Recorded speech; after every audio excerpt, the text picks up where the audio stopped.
Bonjour à tous et bienvenue sur peoplereplay.com, le blog de l'actualité des stars. Aujourd'hui, je reçois Julia de l'île de la Tentation, mais aussi l'île des Vérités et bientôt dans les Anges de la télé-réalité 4. Alors suivez-moi, c'est parti.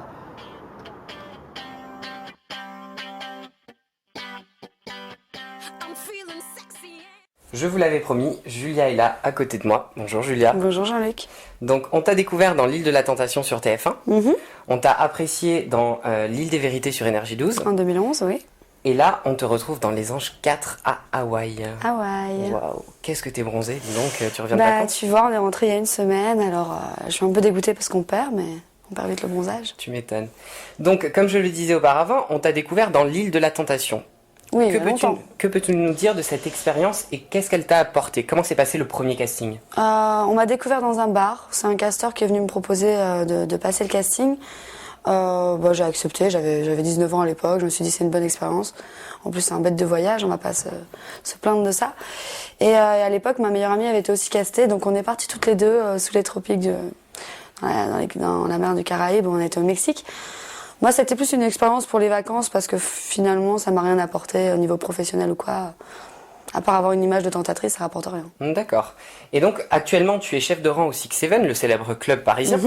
Donc, tu concilies la radio, les shootings, puisque tu es aussi animatrice sur Starter FM. Oui. On le rappelle. Donc, rappelle-nous je suis une grande bosseuse, en fait. Rappelle-nous les dates de diffusion. Starter FM, en fait, ça s'appelle Desperate Story, et c'est le mercredi et le dimanche, entre 20h et 22h. Donc, vous savez quoi faire le dimanche et le mercredi et le dimanche. En fait, c'est le mercredi et la rediffusion le dimanche. D'accord. Comment arrives-tu à concilier... Enfin, donne-moi les secrets de ta vie à 100 à l'heure, en fait. Je bosse la nuit, donc la journée, généralement, c'est repos. La radio, c'est l'enregistrement, c'est le mardi.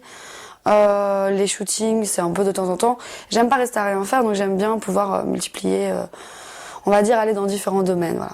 Donc moi, ça me dérange pas de pouvoir travailler dans le milieu de la nuit, dans le milieu du mannequinat, dans le milieu de la radio, pouvoir tout enchaîner.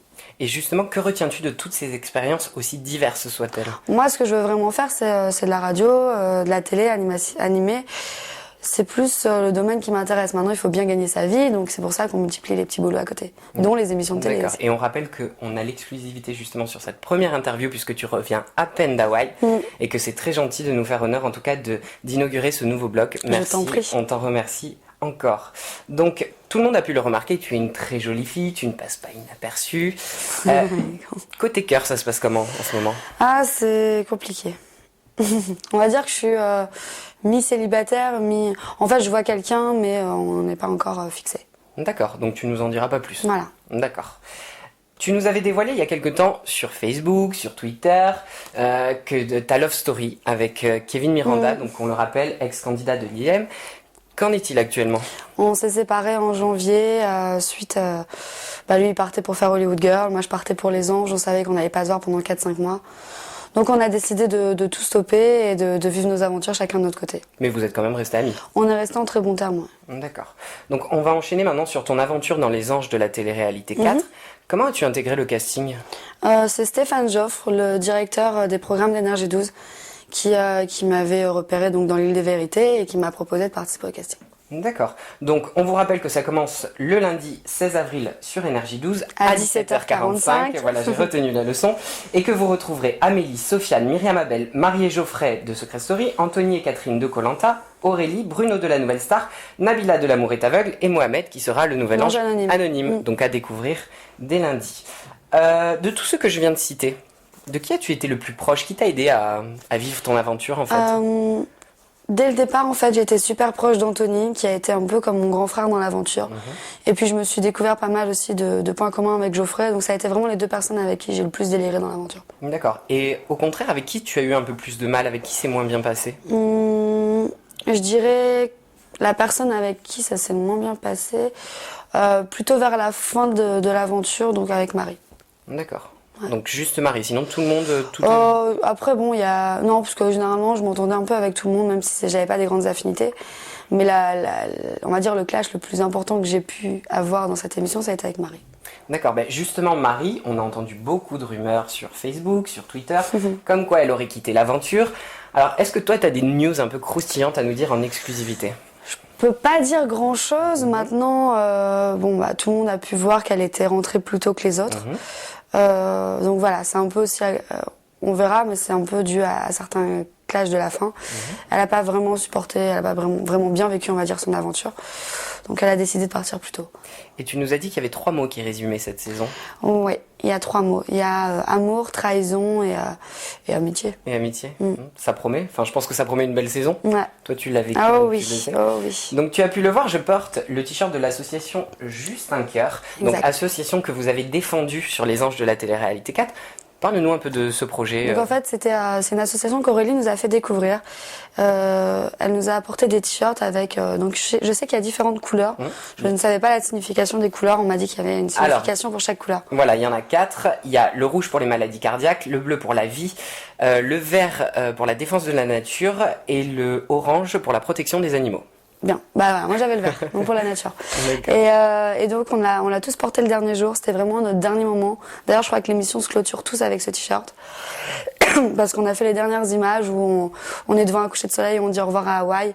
Et les mecs sont torse nu parce qu'on va dans l'eau, mais nous les filles on a toutes gardé le t-shirt. Le t-shirt avec le cœur. Et c'est le dernier moment de l'émission, on dit tous au revoir et on a tous ce t-shirt. D'accord. Donc moi je vous rappelle que ça se passe sur www.justeincoeur.com et qu'en achetant le t-shirt vous faites aussi une bonne action. Donc vous pouvez les offrir, vous pouvez les collectionner, vous faites ce que vous voulez, mais en tout cas allez-y, je vous le conseille. Donc pour finir cette interview, les gens pensent que ceux qui passent à la télé ou les people sont pas comme tout le monde. Moi je vais te mettre un peu dans certaines situations et justement tu vas leur prouver que tu réagis comme tout le monde et que tu es une fille comme tout le monde. Donc tu verras, c'est très simple, tu réponds vite du tac au tac, ne te prends pas la tête. Donc imagine, je te place dans la situation, t'es chez toi, tu reçois un texto de ton mec, qui est chez lui aussi apparemment, et qui te dit écoute, ce soir je vais me coucher, je suis fatigué, et toi, après enquête de ta part, tu te rends compte qu'il est dans une boîte de nuit avec une autre nana. Comment tu réagis ? Alors je pense, d'accord, mon avis là je prends un taxi, je vais direct dans la boîte. Je fais style que je ne savais pas du tout qu'il était là et je tombe nez à nez avec lui, genre mais qu'est-ce que tu fous là ? Mais t'es pas censé être au lit à cette heure-là. Je vais tester sa réaction à vif. Je vais pas l'appeler. Quoi. Je préfère pas l'appeler le lendemain en lui disant mais il paraît que t'étais là parce qu'il a le temps de réfléchir à des excuses. Là, s'il est pris sur le vif, il va falloir qu'il me baratine bien quoi. Et puis en le voyant en face, on saura s'il ment ou pas, pourquoi il est là ou pas. D'accord. Donc... Je préfère le choper en direct. C'est une très bonne méthode. Et deuxième situation, si tu étais chez... Tu sais, cette célèbre marque de talons hauts avec une semelle rouge, donc on va pas citer la marque, mais qu'une cliente qui était derrière toi te passe devant et prend la dernière paire de chaussures que tu voulais. Qu'est-ce que tu lui dis ? Alors si je suis devant avant elle, déjà, je vais pas l'insulter, mais je vais faire comprendre que j'ai ma place avant elle. Je vais lui dire d'aller voir le vendeur. Je vais peut-être lui inventer un mytho. Genre attends, le vendeur il m'a dit que qu'il avait une paire de chaussures de côté, va le voir parce que il m'a dit qu'il y en avait plus que 2. Je vais lui inventer un mytho pour qu'elle puisse me laisser celle-là, qu'elle aille voir le vendeur en entre-temps. Entre-temps, je vais aller à la caisse et... Plutôt simple et plutôt naturel. Ouais, je vais pas trop l'agresser non plus. Très bien. Mais je vais la prendre. C'est toi qui auras la dernière paire. Et c'est toi qui auras le dernier mot aussi. Attends, faut pas cracher sur ces chaussures-là. C'est clair. Troisième situation, tu es chez toi, tu te réveilles en retard et tu te rends compte que ton train part dans 30 minutes. Tu enlèves tes talons et tu cours ou tu prendras le prochain ? De toute manière, que j'enlève mes caleçons, j'allais dire, que j'enlève mes talons et que je cours, je louperai quand même. Je suis souvent en retard. Et c'est mon grand défaut, donc je choisirai la deuxième option, je mettrai... Farniente, on y va doucement. Non, je me presserai quand même un peu plus, mais je réfléchirai déjà à l'excuse que je vais sortir pour pas trop me faire gueuler dessus, quoi. D'accord, ok. Quatrième situation, donc tu marches dans la rue et là tu te rends compte que derrière toi il y a un groupe de jeunes qui est en train de parler. Oh regarde, c'est Julia de l'île de la Tentation, un petit peu méchamment. Qu'est-ce que tu fais ? Tu te retournes ou tu traces ta route ? Je trace ma route. Ça sert à rien de s'arrêter. Ça te passe au-dessus. Ouais. Donc dernière situation, la meilleure, si tu avais la chance d'être interviewé par Jean-Luc de People Replay, qu'est-ce que tu pourrais lui dire ? Alors je dirais que j'apprécie énormément ses talents d'animateur puisque je le connaissais pas comme ça et je te dirais aussi bonne continuation dans cette voie parce que j'ai passé un très bon moment avec toi. Et je trouve que tu t'en sors plutôt pas mal. D'ailleurs je devrais prendre des cours, moi qui veux faire de l'animation.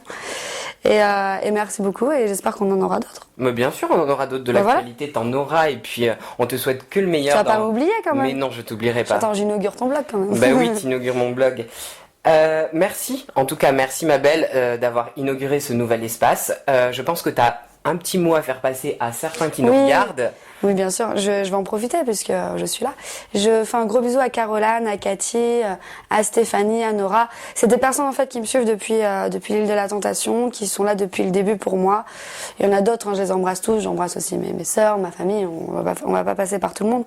Mais voilà, ces personnes, je tenais vraiment à leur faire un grand merci. Il y en a une qui gère ma page, Julia, l'île des vérités sur Facebook.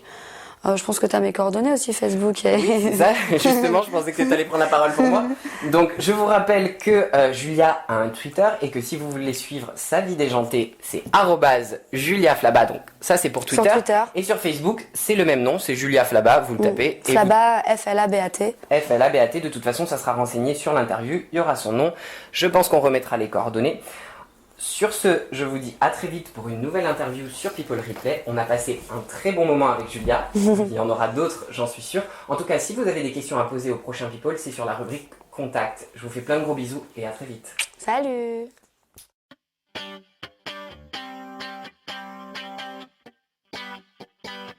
I'm feeling sexy and free.